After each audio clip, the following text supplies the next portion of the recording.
السلام علیکم ورحمۃ اللہ وبرکاتہ۔ یہودی فلسطین میں کہاں سے آئے اور کیوں آئے، ان کا کیا مقصد ہے فلسطین میں آنے کا، اور بیت المقدس کے گرد و نواح میں کیوں آباد ہوئے؟ آئیے آج ہم ان کی مکمل تاریخ جانتے ہیں ڈاکٹر اسرار احمد سے۔ موسیٰ سے عیسیٰ تک 1400 برس علیہ الصلوۃ والسلام، 2 مرتبہ عروج، 2 مرتبہ زوال، اشیریوں کے ہاتھوں پٹوائی، بابلیوں کے ہاتھوں پٹانا، گریکس کے ہاتھوں مرمت، رومنس کے ہاتھوں مرمت۔ یہ جو 2000 سال ہیں، کیونکہ اب تو ظاہر بات ہے 21ویں صدی شروع ہو گئی، 20 صدیاں حضرت مسیح کو پوری ہو گئی۔ پہلی بات نوٹ کیجئے، حضرت مسیح کی پیدائش ہے سن 1 قبل مسیح۔ یہ نقطہ آپ نے کبھی سنا ہے یا نہیں؟ جب ملینیم کا سلسلہ شروع ہوا تھا پچھلے سال، تو میں نے بیان کر دیا تھا کہ ایک عجیب حساب کے اندر انہوں نے غلطی کی ہوئی ہے۔ حضرت مسیح کی پیدائش ہوئی 25 دسمبر کو، سن انہوں نے شروع کر دیا، جو اس کے بعد جنوری آئی تو پہلا سال شروع ہو گیا۔ اگر جنوری سے پہلا سال شروع ہوا تو یہ 6 دن جو ہے تو اس کے پچھلے سال میں تھے، لہذا کہا جائے گا کہ Jesus Christ was born 1 year before Christ, BC۔ تو 1 قبل مسیح میں حضرت مسیح کی پیدائش ہوئی۔ یہ آخری اسرائیلی نبی اور رسول۔ یہودی علماء کی مخالفت، دشمنی، سولی پر چڑھوا دینا میں بیان کر چکا ہوں۔ سن 33 عیسوی میں، جبکہ حضرت مسیح کی عمر 33 برس تھی، اللہ تعالیٰ نے انہیں زندہ آسمان پر اٹھا لیا، لیکن یہودیوں نے اپنے خیال کے مطابق انہیں سولی پر چڑھوا دیا، ان کی موت واقع ہو گئی۔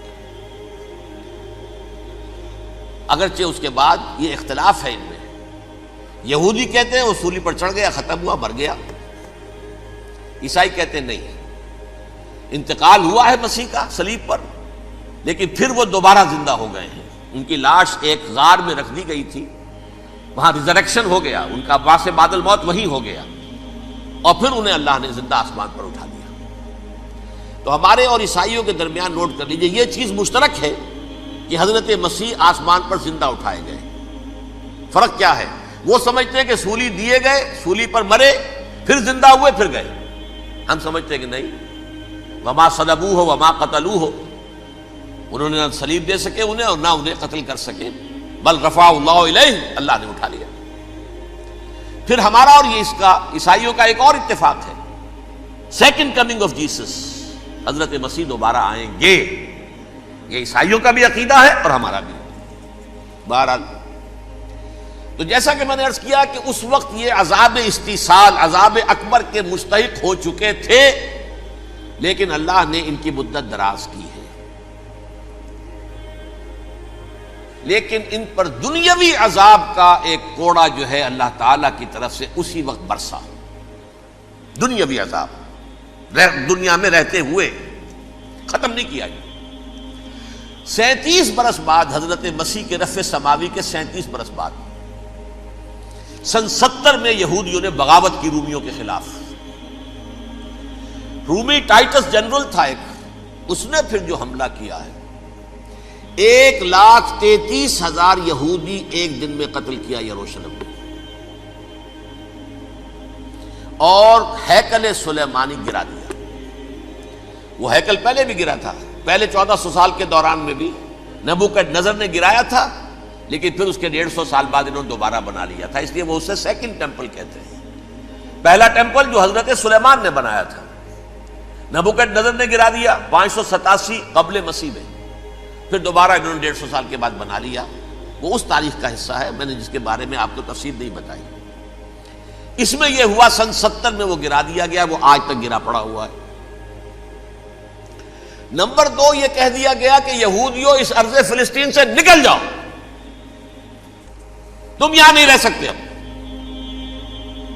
لہذا جس کا جہاں سینگ سمایا چلا گیا، یورپ میں چلے گئے، ایشیا میں آ گئے، عرب میں آ گئے، یہ 3 قبیلے جو رات بھی میں نے عرض کیا تھا، بنو قینقاع، بنو نذیر اور بنو قریظہ، یہ وہاں سے آ کے مدینے میں آباد ہو گئے، جس کا جہاں سینگ سمایا۔ افریقہ میں، ہندوستان میں، جہاں چلے گئے. ڈایاسپورا اسے کہتے ہیں، وہ آپ نوٹ کر لیجیے اس لفظ کو، ڈایاسپورا. ہمارا دور انتشار، جبکہ ہمیں ہماری اصل سرزمین تو فلسطین ہے، حضرت ابراہیم کا مسکن، حضرت اسحاق حضرت یعقوب کا مسکن فلسطین، یہ ہے ہماری اصل جاگیر، یہ تو ہماری جدی پشتی جاگیر ہے. لیکن یہاں سے نکال دیے گئے سن 70 عیسوی میں، اور وہاں سے لے کے 1917 تک ان کا ڈایاسپورا جاری رہا. یہ دور انتشار ہے. اس دور انتشار کے اب چند حصے ہیں جس کو میں چاہتا ہوں کہ آپ علیحدہ علیحدہ سمجھ لیں. دور انتشار کا جو پہلا جو ہے تقریباً 300 برس، رومی حکمران تھے، وہ یہودیوں کے بھی دشمن تھے اور عیسائیوں کے بھی دشمن تھے. عیسائی اور یہودی ایک دوسرے کے بھی دشمن تھے، لیکن رومی سمجھتے تھے کہ یہ ایک ہی تھیلی کے چٹے بٹے ہیں. رومیوں کے نزدیک عیسائی بھی یہودیوں ہی کا ایک فرقہ تھے، کوئی علیحدہ مذہب تو تھا ہی نہیں. لہذا رومی جو ہیں رومنز، وہ ان دونوں کو ستاتے تھے، مارتے تھے، اور یہ آپس میں لڑتے تھے. یہودی عیسائیوں کو مارتے تھے، عیسائی یہودیوں کو مارتے تھے. یہ ہے 300 برس تک کی تاریخ. سن 300 عیسوی میں کیا ہوا؟ ایک معجزہ ہو گیا. بہت عظیم ایمپرر کانسٹینٹائن، قسطنطین اعظم، رومن ایمپررز میں سے بہت بڑا ایمپرر، وہ عیسائی ہو گئے. اب تو معاملہ بالکل تلپٹ ہو گیا، پوری سلطنت عیسائی ہو گئی. اب عیسائیوں کے عیش ہو گئے اور یہودیوں پہ مار پڑنی شروع ہوئی. اب عیسائیوں کا آپ خود سوچئے کہ جنہیں وہ خدا بنا بیٹھے ہیں، خدا کا بیٹا قرار دے رہے ہیں، ان کے قاتل کون؟ یہودی بدماش. لہذا ان کی وہ پٹائی شروع ہوئی ہے یورپ میں، پوری رومن امپائر میں. انہیں ذلیل کیا گیا، شہروں میں آمد بند، علیحدہ رہو، گھیٹوز کے اندر رہو. یہودی کا نام جو ہے وہ گالی بن گیا، جیسے آج بھی یہودی گالی کہتے ہیں، جیسے خنزیر کا لفظ. آخر وہ بھی اللہ کی مخلوق ہے، لیکن آپ کو معلوم ہے کوئی شخص زبان پہ نام نہیں لانا چاہتا خنزیر کا، سور کا. ہے تو مخلوق وہ بھی ایک حیوان ہے. ایسے ہی یہ ہے یہودی، یہودی گالی، جیوٹ گالی. لہذا ایک طرف تو ان دونوں کے درمیان دشمنی، جس کو قرآن کہتا ہے وَأَغْرَيْنَا بَيْنَهُمُ الْعَدَاوَةَ وَالْبَغْضَاءَ، ہم نے ان کے مابین دشمنی جو ہے پیدا کر دی. اور جب یہ پوری سلطنت عیسائی ہو گئی تو قافیہ تنگ ہو گیا یہودیوں کا. اب آئیے 571 عیسوی، یعنی جبکہ ڈایاسپورا کو کتنا عرصہ ہو چکا تھا؟ 500 برس. سن 70 سے شروع ہوا ڈایاسپورا، جب ٹائٹس نے گرایا ہے ہیکل کو اور نکال باہر کیا انہیں فلسطین سے، بھاگ جاؤ یہاں ایک یہودی بھی نہیں رہے گا، فلسطین سے نکال دیے گئے. اس کے پورے 500 برس بعد سن 571 عیسوی میں حضور کی پیدائش ہوئی، ولادت باسعادت محمد رسول اللہ صلی اللہ علیہ وسلم. 610 میں آپ پر وحی کا آغاز ہوا. لیکن حضور کے ساتھ ان کا معاملہ کیا رہا؟ اول تو جبکہ حضور ابھی مکے ہی میں تھے، یہودیوں نے ریشہ دوانیاں شروع کر دی حضور کے خلاف. قریش مکہ کو سکھاتے تھے، پڑھاتے تھے، ان سے یہ پوچھو، ان سے یہ پوچھو، انہیں اس طرح تنگ کرو، ان سے یہ امتحان لو. یہ آپ کے علم میں ہے. سورہ بنی اسرائیل میں، سورہ کہف میں وہ سوالات جو امتحانی سوالات آئے تھے، ذوالقرنین کون تھا، اصحاب کہف کون تھے، تم رسول بنے پھرتے ہو تو بتاؤ، اور یہ روح کی حقیقت کیا بتاؤ. یہ ساری ریشہ دوانیاں کر رہے تھے بیٹھے ہوئے ابھی وہیں پر. حضور ابھی پہنچے بھی نہیں. ہجرت فرما کر حضور تشریف لے آئے تو حضور نے، جسے ماسٹر سٹروک کہا جائے گا، یعنی اسٹیٹس مین شپ کا ماسٹر سٹروک، آپ نے مدینے میں آتے یہودیوں کے ساتھ پیکٹ کر دیا، جوائنٹ ڈیفنس پیکٹ آف مدینہ، کہ اگر مکے والے ہم پر حملہ کریں گے تو ہم مل جل کر ایک قوم کی حیثیت سے مقابلہ کریں گے. یہ میثاق مدینہ کہلاتا ہے، جس کے بہت غلط معنی پہنائے جا رہے ہیں آج کل. بہرحال میں موضوع میرا چونکہ یہ نہیں، میں ادھر نہیں جاؤں گا. لیکن ہوا کیا؟ ہر مرتبہ یہ خیانت کے مرتکب ہوئے. ان نے جو عہد کیے تھے ان سے پھرے، اندر ہی اندر سازش، ریشہ دوانی. حضور کی بدترین دشمنی. سورہ نساء کی آیت نمبر 12 میں 14 میں 13 میں فرمایا ہے لا تزال تطلع علی خائنۃ منہم. اے نبی ہمیشہ آپ کے علم میں ان کی طرف سے خیانتیں بددیانتیاں آتی رہیں گی. اور بار بار وہ مسلسل جنگ کی آگ بھڑکاتے تھے. قریش کو دعوت دیتے آؤ آؤ آؤ ہم اندر سے بغاوت کر دیں گے، تم آؤ تو صحیح، ختم کریں محمد کو اور اہل ایمان کو صلی اللہ علیہ وسلم رضی اللہ تعالی عنہ اجمعین. لیکن پھر جب وہ آتے تھے تو یہ دبک جاتے تھے، ان میں ہمت نہیں تھی، میدان کے مرد نہیں رہے تھے. یہ سورہ حشر میں ان کا نقشہ کھینچا گیا ہے. کھلے میدان میں مقابلے کی اس کے اندر صلاحیت ہی نہیں. یہ تو فصیلوں کے پیچھے سے، جیسے عورتیں کہیں دیہات میں لڑائی ہوتی ہے تو مرد جو ہے گلیوں میں لڑتے ہیں، عورتیں اوپر سے پتھر پھینکتی ہیں، بس وہ کام یہ کر سکتے تھے. من ورائے جدر، فصیلوں کے پیچھے سے، جنگ میں میدان میں نہیں آ سکتے. بہرحال قرآن مجید میں ہے یہ سورہ مائدہ کی آیت نمبر 64 کلما اوقدوا نارا للحرب اطفاها اللہ. اکثر و بیشتر مواقع پر تو یہ جب آگ بھڑکاتے تھے جنگ کی، اللہ اسے بجھا دیتا تھا. لیکن بہرحال اس کے باوجود جنگیں ہوئی، غزوہ بدر، غزوہ احد ہوئی کہ نہیں. یہ ساری اس اصل شرارت ہوئی، اور اس کے نتیجے میں حضور نے پھر ایک ایک کر کے 3 قبیلوں کو سزا دی.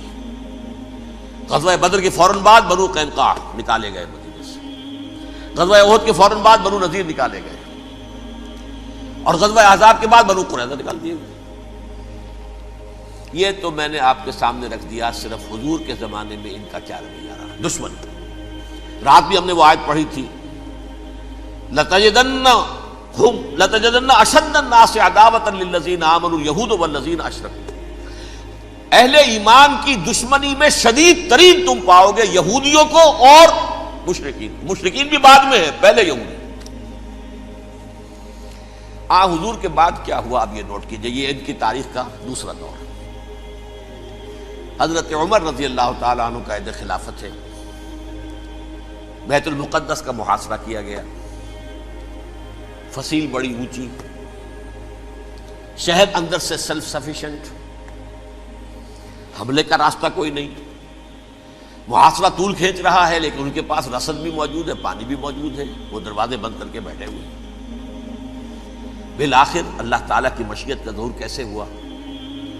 ان کے کچھ علماء آئے فصیل پر، کہا دیکھو مسلمانوں تم قیامت تک بھی یہاں پڑے رہو گے محاصرہ کر کے، ہمارا یہ شہر فتح نہیں ہوگا.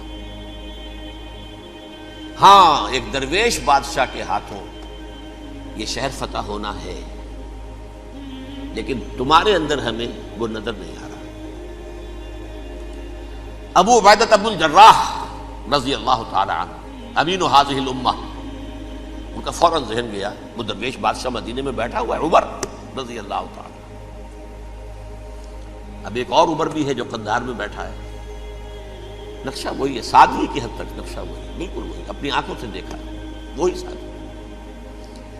عمر اول عمر ثانی تھے عمر بن عبدالعزیز. اب ایک اللہ کے فضل سے اللہ تعالیٰ ایدہ اللہ بنصرتہ، اللہ تعالیٰ ان کی نصرت فرمائے، دشمنوں کو ان کے مقابلے میں نیست و نابود کرے. انہوں نے ریکویسٹ بھیج دی کہ حضور تشریف لائیے، یہ شہر فتح ہو جائے گا. وہ ہے سفر تاریخی، اتنا طویل سفر، تقریباً 700 میل، ایک اونٹ، ایک خادم، ایک منزل پہ امیر المومنین اوپر بیٹھے، خادم آگے چل رہا ہے، اگلی منزل پہ خادم اوپر بیٹھا ہے، امیر المومنین آگے جا رہا ہے. اور جب پہنچے ہیں تو وہ باری تھی خادم کی. انہوں نے ہاتھ جوڑ دیا حضور خدا کے لیے، تم کیا کہیں گے لوگ، وہ میرا برا حال کر دیں گے، تمہیں شرم نہیں آئی؟ امیر المومنین پیدل آگے چل رہے ہیں نکیل پکڑ کر، اور تم بیٹھے ہو اوپر براجمان ہو. حضرت عمر فرمایا الدور دورک، نہیں باری تمہاری ہے، بیٹھ. اس حال میں پہنچے ہیں. اور پھر یہ کہ ابو عبیدہ بن الجراح آئے ہیں، استقبال کیا ہے تو دیکھا ہے اس حال میں چلے آ رہے ہیں. عمر نکیل پکڑے ہوئے چلے آ رہے ہیں، اور کہتے ہیں کہ کہیں کیچڑ ویچڑ تھا، جوتے خراب ہو گئے تھے، وہ بھی اتار کے ہاتھ میں پکڑے ہوئے، کپڑے تو تھے ہی پھٹے ہوئے. انہوں نے کہا بھی حضرت ابو عبیدہ نے، دیکھیے یہ بڑا متمدن ملک ہے، بڑا مہذب علاقہ ہے یہ، آپ ذرا حلیہ اپنا درست فرما لیں تب جا کے پیش ہم آپ کو کریں گے. آپ نے فرمایا نحن قوم اعزنا اللہ بالاسلام، ہم وہ قوم ہیں جنہیں اللہ نے عزت دی ہے اسلام کے ذریعے سے، کپڑوں کے ذریعے سے نہیں، دولت کے ذریعے سے نہیں۔ اسی حال میں گئے ہیں، اوپر سے انہوں نے کھڑے ہو کر نشانیاں دیکھی ہیں، اپنی کتابیں کھولی، ہاں یہ وہی ہے، اچھا لو جی سرنڈر، شہر تمہارے ہاتھ میں۔ خون کا ایک قطرہ نہیں بہا اور بیت المقدس فتح ہو گیا۔ لیکن اس وقت حضرت عمر نے ایک نرمی یہ کی کہ یہودیوں کے لیے بھی اسے اوپن سٹی قرار دے دیا۔ یہ احسان عظیم حضرت عمر کا، اس سے پہلے یہودی آ ہی نہیں سکتا تھا، داخل ہی نہیں ہو سکتا تھا، وہاں وہ آ کر وزٹ نہیں کر سکتا تھا، زیارت نہیں کر سکتا تھا اپنے مقدس مقامات کی۔ حضرت عمر نے یوں سمجھیے کہ تقریباً 550 برس کے بعد ان کے لیے راستہ کھولا ہے کہ ہاں تم آ سکتے ہو، زیارت کر سکتے ہو۔ لیکن یہ عیسائیوں نے لکھوایا معاہدے کے اندر، انہیں یہاں آپ آباد ہونے کی اجازت نہیں دیں گے، لیکن کم وزٹ دی پلیسز، دیکھیں زیارتیں کریں اور جائیں۔ یہ معاہدہ حضرت عمر کا ہے رضی اللہ تعالیٰ، جو پھر خلافت راشدہ کے بعد بنو امیہ نے بھی اس کو آنر کیا، بنو عباس نے کیا۔ پھر جو ہمارے یہ ترکوں میں اندر خلافت آئی تو ترک خلفاء نے بھی اس معاہدے کی پوری پابندی کی۔ فلسطین میں آ سکتے ہیں یہودی صرف زائرین کی حیثیت سے، وہاں آباد نہیں ہو سکتے۔ اب آئیے اگلا دور آیا حضرت عثمان کا دور خلافت۔ یہ ہے وہ وقت کہ اب یہود نے امت مسلمہ کی پیٹھ میں چھرا گھونپا۔ وہ کیسے؟ ایک یہودی عبداللہ ابن سبا اسلام کا لبادہ اوڑھ کر آ گیا، معاشرے کا جائزہ لے لیا، ان میں بنو ہاشم اور بنو امیہ میں جو پرانی کشاکش تھی اس کے کچھ نہ کچھ جراثیم باقی ہیں، اگر ان کو ذرا بھڑکا دے تو مسلمانوں میں انتشار پیدا ہو گیا۔ کہا یہ عثمان کون ہے؟ یہ تو بنو امیہ میں سے ہے، یہ حق تو بنو ہاشم کا ہے، خلافت ان کے پاس ہونی چاہیے، محمد کے تو رشتہ دار وہ ہیں صلی اللہ علیہ وسلم۔ عوام الناس کے اندر بات پھیلنی شروع ہوئی۔ پھر ایک بڑی سازش کے انداز میں حضرت عثمان کے خلاف پروپیگنڈا، حضرت عثمان کے جو عاملین تھے، گورنر تھے، ان کے خلاف پروپیگنڈا، اور ایسی ہوشیاری کرتے تھے کہ کوفے میں کوفے کے حاکم کے خلاف کچھ نہیں کہنا، اجی مصر میں یہ ہو رہا ہے، اجی شام میں یہ ہو رہا ہے، اجی یہ جو عثمان ہے وہ یہ کر رہا ہے، یہ ظلم ہو رہا ہے، یہ لوٹ مار ہو رہی ہے، یہ خیانتیں ہو رہی ہیں۔ اب نہ تو اس زمانے میں مینز آف کمیونیکیشن، کیسے تصدیق کریں؟ افواہیں تو آپ آج کراچی کے اندر شروع ہو جائے تو پتہ نہیں چل سکتا کسی کو کہ کیا اس میں صداقت ہے کیا جھوٹ ہے، اور بری بات جو ہے فطرت انسانی کی کمزوری ہے وہ فوراً قبول کرتا ہے، کسی کے بارے میں اچھی بات ماننے کو تیار نہیں ہوتا لیکن بری بات تو فوراً تیار۔ بہرحال یہ فتنہ انہوں نے اٹھایا، حضرت علی کی الوہیت کا فتنہ اٹھایا، حضرت عثمان کے خلاف الفتنۃ الکبریٰ برپا کیا، حضرت عثمان شہید ہوئے۔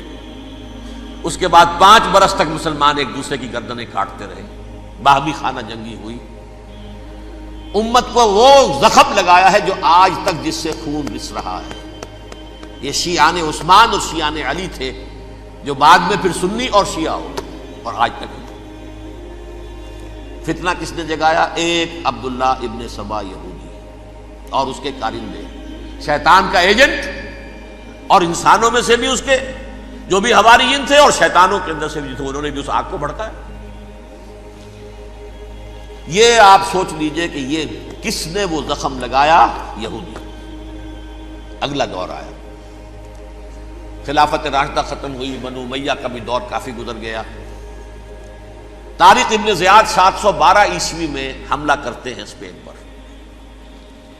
اسپین اس وقت عیسائیت کا بہت بڑا گڑھ، بڑے کٹر ترین عیسائی جو ہے وہ اسپین میں تھے، لہذا یہودیوں کی وہاں بہت پٹائی ہوتی تھی، یہ میں بتا چکا ہوں، دشمنی تھی، یہ تو چلی آ رہی تھی عیسائیوں کے ہاتھوں یہودیوں کی، وہ تو سن 300 عیسوی سے ایمپرر کانسٹنٹائن کے بعد سے شروع ہو گئی تھی۔ اس حوالے سے یہودیوں نے اس وقت چالاکی یہ برتی، کچھ راستے واسطے بتائے، کچھ مدد کی طارق ابن زیاد کی۔ طارق ابن زیاد نے انہیں اپنا محسن سمجھا، ہسپانیہ فتح ہو گیا تو یہودی چونکہ محسنین کی فہرست میں آ چکے تھے، انہیں بہت اقتدار نصیب، بڑی سپورٹ مسلمانوں نے دی۔ ان کے بڑے بڑے علماء جو ہیں اسی دور کے اندر پیدا ہوئے، بڑے بڑے تھنکرز ان کے اسی دور میں پیدا ہوئے۔ بن گوریون جو کہ ایک وزیر اعظم تھا اسرائیل کا، اس نے یہ لکھا ہے اپنی کتاب میں، Muslim Spain was the golden era of our diaspora. وہ ڈائسپورا جو 70 عیسوی سے شروع ہوا تھا اور 1917 عیسوی تک جاری رہا ہے، اس میں سے گولڈن ایرا ہمارا جو تھا وہ مسلم اسپین تھا، ہسپانیہ میں بیٹھ کر ہم عیش کیے۔ لیکن وہاں سے انہوں نے اور جو کچھ کیا، یہ تو داستان کے بہت سے گوشے ہیں، لیکن میں جس اسٹریٹ لائن میں چل رہا ہوں اس کے اعتبار سے ایک بات سمجھ لی، وہاں بیٹھ کر انہوں نے اب عیسائیت کی پیٹھ میں چھرا گھونپا، پروٹیسٹنٹ مذہب پیدا کیا، تقسیم کر دیا، جیسے شیعہ سنی کی تقسیم، عبداللہ ابن سبا، رومن کیتھولک اور پروٹیسٹنٹ کی تقسیم، یہودی علماء۔ ہوتا کیا تھا، ہسپانیہ کی یونیورسٹیاں ہیں، کارڈووا میں ہے، ٹولیڈو میں ہے، گریناڈا میں ہے، غرناطہ، قرطبہ، تولیتلا، اور وہاں آتے تھے لوگ، فرانس سے چلے آ رہے ہیں نوجوان پڑھنے کے لیے، جرمنی سے چلے آ رہے ہیں، اٹلی سے چلے آ رہے ہیں، 3 ہی ملک قریب ترین پڑھتے ہیں سینٹرل جو یورپ کے ہیں۔ یہاں پر جو ہے وہ اسلام جو نور پھیلا رہا تھا اس سے بھی مستفیض ہوئے، جہالت کے جو ہے پردے ان کے وہ چھٹے، اس کے ساتھ ہی وہ یہودی وہاں ان کے اندر جو جراثیم داخل کر رہے تھے وہ اس عیسائیت کے خلاف بغاوت تھی، جو اس وقت دنیا میں عیسائیت اس وقت تھی، پوپ کا راج تھا دنیا میں اس وقت۔ یورپ میں جو عیسائیت تھی اس میں ایک طرف بادشاہ تھے، لیکن بادشاہوں کی حیثیت وہاں پر یوں سمجھ لیجئے کٹ پتلیوں کی تھی، اصل قوت پوپ کے ہاتھ میں تھی۔ اور پوپ کو انہوں نے جیسے قرآن نے کہا اتخذوا احبارهم ورهبانهم اربابا من دون اللہ، کیونکہ سینٹ پال نے شریعت موسوی ساقط کر دی تھی تو اب شریعت تھی ہی نہیں، پوپ کو اختیار تھا جس چیز کو چاہے حلال قرار دے دے، جس چیز کو چاہے حرام قرار دے دے۔ اتخذوا احبارهم ورهبانهم اربابا من دون اللہ۔ انہوں نے کہا صاحب یہ پوپ کس بلا کا نام ہے، یہ بھی انسان ہے، بات تو ٹھیک تھی نا، اصل حیثیت تو کتاب کی ہونی چاہیے، ڈیوائن بک، دی ریویلڈ اسکرپچر، لہذا یہ کتاب ہر شخص پڑھ سکتا ہے، کوئی پوپ کے باپ کو جو ہے کوئی اس کے لیے پروپرائٹری رائٹس تو نہیں ہے کہ صرف پوپ پڑھ سکتا ہے یا پادری پڑھ سکتے ہیں، ہم بھی پڑھ سکتے ہیں، ہم بھی سمجھ سکتے ہیں۔ یہ باتیں تھی کہ جن کو بڑھا چڑھا کر بیان کر کے اور پوپ کا اقتدار ختم کرا دیا اور توجہ مرکوز کر دی بائبل کی طرف۔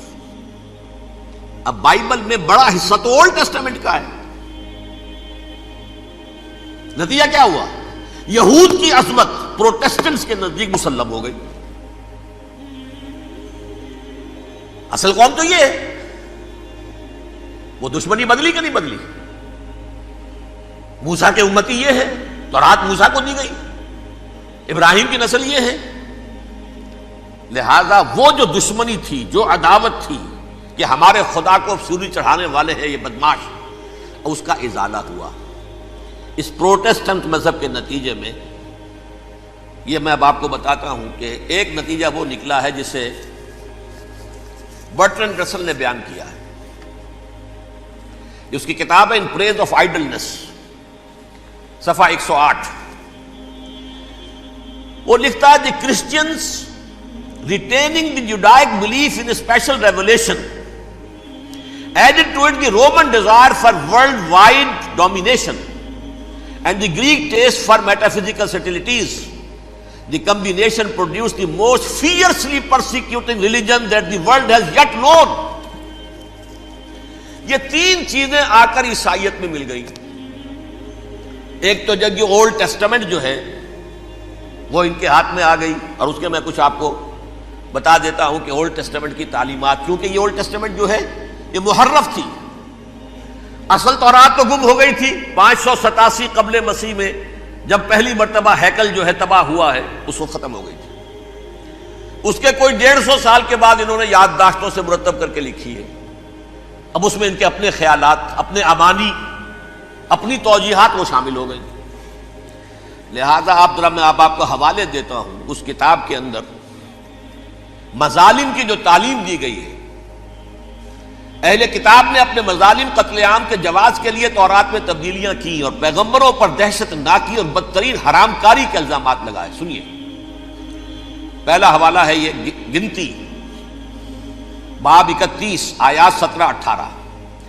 اس لیے ان بچوں میں جتنے لڑکے ہیں سب کو مار ڈالو، اور جتنی عورتیں مرد کا منہ دیکھ چکی ہیں ان کو بھی قتل کر ڈالو، لیکن ان لڑکیوں کو جو مرد سے واقف نہیں اور اچھوتی ہیں اپنے لیے زندہ رکھو. یہ کسی اللہ کی کتاب کا یہ جملہ ہو سکتا ہے؟ کسی ریویل بک کا؟ اور سنیے، یہ ہے استثناء ڈیٹرانومی باب 20 آیت 16-18. پر ان قوموں کے شہروں میں جن کو خداوند تیرا خدا میراث کے طور پر تجھ کو دیتا ہے، کسی ذی نفس کو جیتا نہ بچا رکھنا، جیسا خداوند تیرے خدا نے تجھ کو حکم دیا بالکل نیست کر دینا. مرد، عورتیں، بچے، بوڑھے سب ختم. یہ کتاب مقدس ہے. اور سنیے، سموئیل باب 27 آیت نمبر 9. اور داؤد نے اس سرزمین کو تباہ کر ڈالا اور عورت مرد کسی کو جیتا نہ چھوڑا. نمبر 4، ان سب آباد شہروں کو ماں، عورتوں اور بچوں کے بالکل نابود کر ڈالا. کتاب استثناء باب 3 آیت 6. یہ ہے جو کہہ رہا ہے برٹرنڈ رسل، کرسچینٹی میں آ کر اب یہ تین چیزیں شامل ہو گئی. ایک تو یہ باربیرین یہ تعلیم جو ہے، اور یہ مذہب کے نام پہ تعلیم، یہ کتاب مقدس کی تعلیم. نمبر 2، رومنز کے اندر جو ایک تمنا تھی ورلڈ ڈومینیشن کی، وہ عیسائیت کے اندر آ گئی. اس لیے کہ پوری رومن امپائر جو ہے عیسائی ہو گئی، تو اسے وراثت کے اندر ورلڈ ڈومینیشن کی جو ایک تمنا تھی وہ مل گئی. اور پھر یہ کہ انہوں نے جو توہمات تھے یونانیوں کے، ان کو بھی اپنے ہاں مختلف شکلوں کے اندر جمع کر لیا. ان تین چیزوں کا the combination produced the most fiercely persecuting religion that the world has yet known. اس کے نتیجے میں دنیا میں تاریخ انسانیت کے اندر جو بدترین خونخوار ترین مذہب ہو سکتا ہے وہ شکل عیسائیت نے اختیار کی. اور اس کا مظہر عتم کیا تھا؟ نوٹ کیجیے، صلیبی جنگیں. ایک بار ٹائم ٹیبل کے اعتبار سے نوٹ کر لیجئے گا.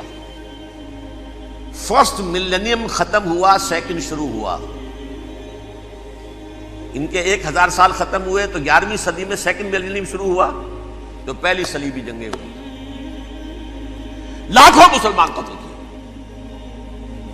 صرف یروشلم کے اندر اتنا خون بہایا ہے کہ خود ان کے ہسٹورینز لکھتے ہیں کہ جب ان صلیبیوں نے جب گھوڑوں کے ساتھ وہ چل رہے تھے گلیوں میں، تو ان کے گھوڑوں کے گھٹنوں تک خون کی ندی بہ رہی تھی.